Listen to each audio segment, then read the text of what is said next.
semua, selamat bergabung di Add to Watchlist, dimana kita akan selalu membahas tentang film atau series TV shows dan berbagi opini apakah film ini layak buat ditonton atau enggak. Tapi semua itu balik lagi ya sama kalian. Film rekomendasi yang akan gue bawain kali ini adalah Emily of Holly. Duh, keriting deh. Suka terlalu terbawa suasana kalau nonton Emily in Paris. Siapa sih yang gak tahu film ini? Jangan mau ketinggalan ya. Film ini gak boleh terlewatkan di tahun 2020 guys. Apalagi film ini berlatar di Paris, kota yang penuh dengan intelektualnya, kota yang terkenal dengan baguettes dan croissantnya, juga kota yang terkenal dengan keromantisannya. Duh, bikin greget nih, terutama buat kaum para wanita ya. Jiwa miskinku bergetar banget ngelihat ada orang seberuntung Emily yang bisa berkesempatan kerja di perusahaan pemasaran Prancis ternama yaitu Savoy. Terlebih dari bentrokan budaya saat dia harus menyesuaikan diri dengan tantangan kehidupan di kota asing, sementara karir, pertemanan baru, dan kehidupan cintanya berubah-ubah. Emily in Paris ini rilis pada 2 Oktober 2020 lalu dan masih hangat-hangatnya menjadi perbincangan nih. Salut banget sama Darren Star. Setelah berhasil dengan Sex and the City TV shows-nya sukses, kali ini kita disuguhin sama karya terbaiknya yang dicintai dan digemari hingga seluruh penjuru dunia dan masih trending di Netflix. Untuk karakter utama yang berperan sebagai Emily diperankan oleh Lily Collins. Nah, untuk kalian yang selalu ikutin acara kita pasti tahu dia main di beberapa film seperti Blindside. You remember this one, Mom? You read it to us like 1,000 times. Abduction, To the Bone. You scare people, but the way that you're going, one day you won't wake up. Understand? Yes.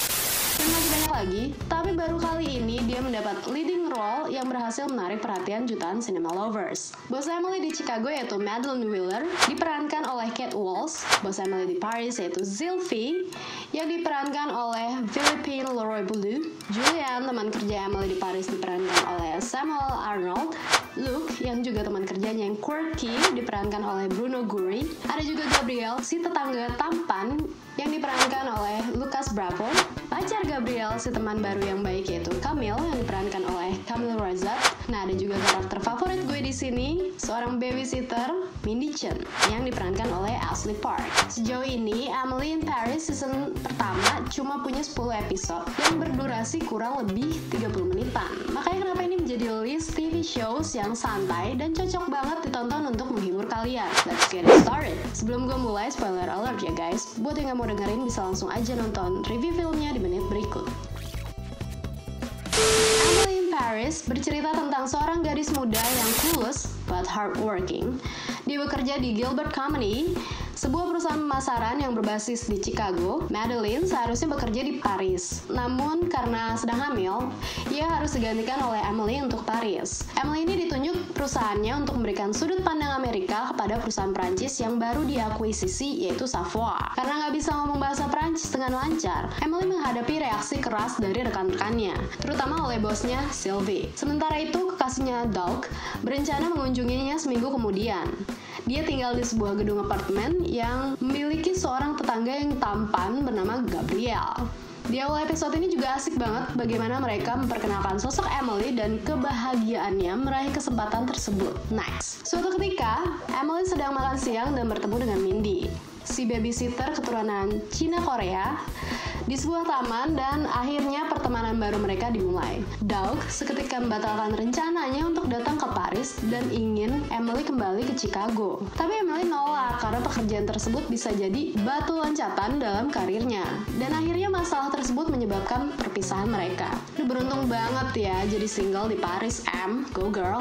Emily diundang ke sebuah pesta di mana dia bertemu Antoine Lambert, pemilik perusahaan parfum terkenal bernama Maison Ledoux. Klien yang sudah menikah ini memang selalu terlihat memiliki banyak cara untuk merayu wanita, termasuk Emily. Semua bermula dari salah satu ide pemasaran Emily untuk dulu. Sylvie kaget karena Emily bilang strategi marketingnya sangat lemah. Sementara itu, menurut Sylvie, Emily adalah seseorang yang mudah ditebak dan berbanding terbalik dengan apa yang Sylvie percaya untuk perusahaannya, dan apa yang ia inginkan adalah misteri.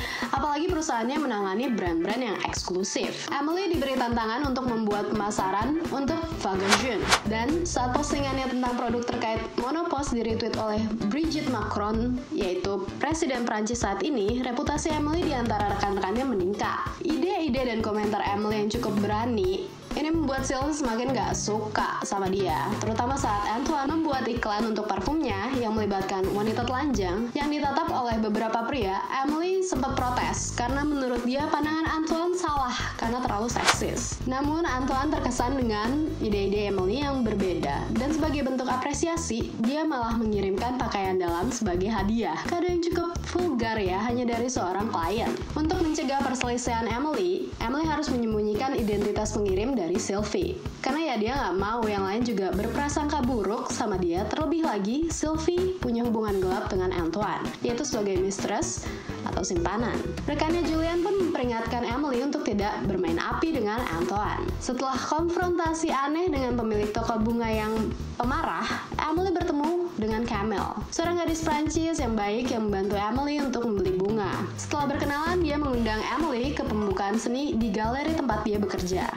Camille pun memberitahu Emily tentang kehadiran Randy Zimmer, pemilik jaringan hotel yang terkenal dari Chicago. Nah, beruntungnya, ketika Emily menemukan Antoine tidak setuju dengan ide Sylvie dan mengancam untuk menghubungi perusahaan pemasaran lain, dia menjanjikan Randy Zimmer sebagai klien baru dan memuji bahwa gagasan itu datang dari Sylvie. Emily berhasil meyakinkan Antoine untuk membuat parfum merek dagang untuk Hotel Zimmer. Untuk merayakannya, Emily diminta untuk melakukan reservasi restoran online di restoran ternama, namun gagal karena perbedaan format tanggal Prancis yang berbeda, sehingga reservasinya bukan buat malam itu. Dia dengan putus asa minta bantuan dari tetangga chefnya, Gabriel, untuk membawa rekan-rekannya ke restoran Gabriel. Melihat Emily bersama Gabriel, Sylvie mendorongnya untuk memulai hubungan dengan Gabriel. Karena Emily pernah berbohong bahwa kado spesial yang dia dapat adalah hasil pemberian Gabriel, dengan rasa penasaran bagaimana perasaan Gabriel sesungguhnya saat malam itu, Emily kembali ke restoran dan menciumnya. Namun beberapa saat kemudian, Camille muncul dan memeluk kekasihnya. Dia terkejut dan merasa bersalah pada Camille, dan cukup kesal dengan Gabriel karena dia nggak pernah kasih tahu kalau dia udah punya pacar. Emily kemudian cerita ke Mindy bahwa Camille adalah pacar Gabriel, dan bagaimana Emily harus menangani situasi tersebut. Mindy di sini menjadi Mindy ya, pendengar yang cukup baik dan juga membawa sense of humor meskipun dalam posisi yang sangat awkward untuk Emily saat ketiganya makan siang bersama. Emily diundang ke makan siang influencer Dure. Dure adalah mantan klien Zavoa, tapi Emily ingin memenangkan mereka kembali meskipun diberitahu tentang perselisihan antara kedua firma tersebut. Niatnya sih baik, tapi terlalu cukup over confident dan over optimis, dan malah membuat Sylvie kesal sama Emily. Sylvie membuat penawaran ke Heston, sebuah perusahaan tempat tidur mewah Swedia, tetapi Clara, perwakilan perusahaannya, nggak terkesan.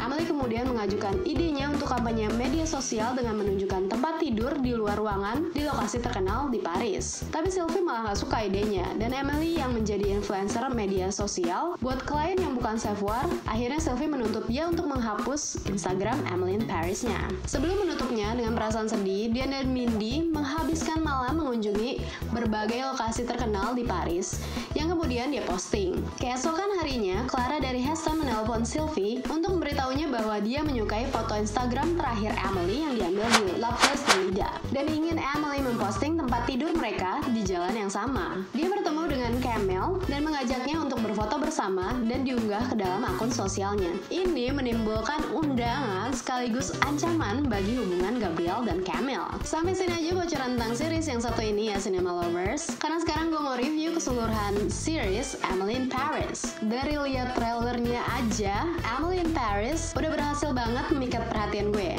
Dan gue yakin ini terjadi pada banyak orang, dimana digambarkan sosok seorang Emily yang bisa bekerja di Paris tanpa bisa ngomong bahasa Prancis.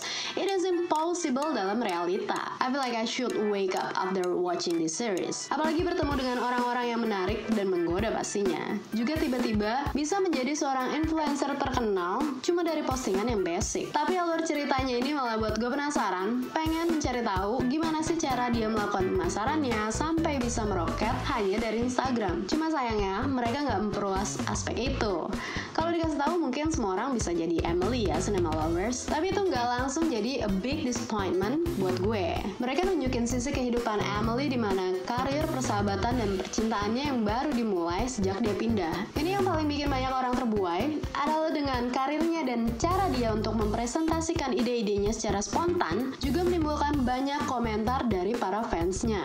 Gak ada presentasi segampang Emily. Semua ide yang keluar dari mulutnya bisa dia proof kayak kedipin mata. Meskipun melewati berbagai halangan dari bosnya, tapi dia tetap bisa balik di posisi amannya. Mungkin yang gue ambil dari ini adalah aspek motivasinya, dimana seberapa berat pun masalah pekerjaan yang kita hadapin, kita harus selalu percaya dan optimistik akan selalu ada jalan terbaik untuk kedepannya. Segi aktingnya, gue nggak terlalu mengenal karir cast-cast lainnya selain Lily Collins. Di sini dia bisa banget bawain karakter yang optimistik tapi nggak annoying, walaupun tetap bikin semua orang jealous. From my notion, hateable but lovable at the same time. Nah, cast favorit gue di sini ada Mindy Chen, dimana gue kagum aja karena dia digambarkan memiliki kemampuan 3 bahasa, yaitu Inggris, Prancis, dan Mandarin. Selain itu dia suaranya juga bagus banget pas dia nyanyi Love Young Rose. Gue sampai merinding dengernya.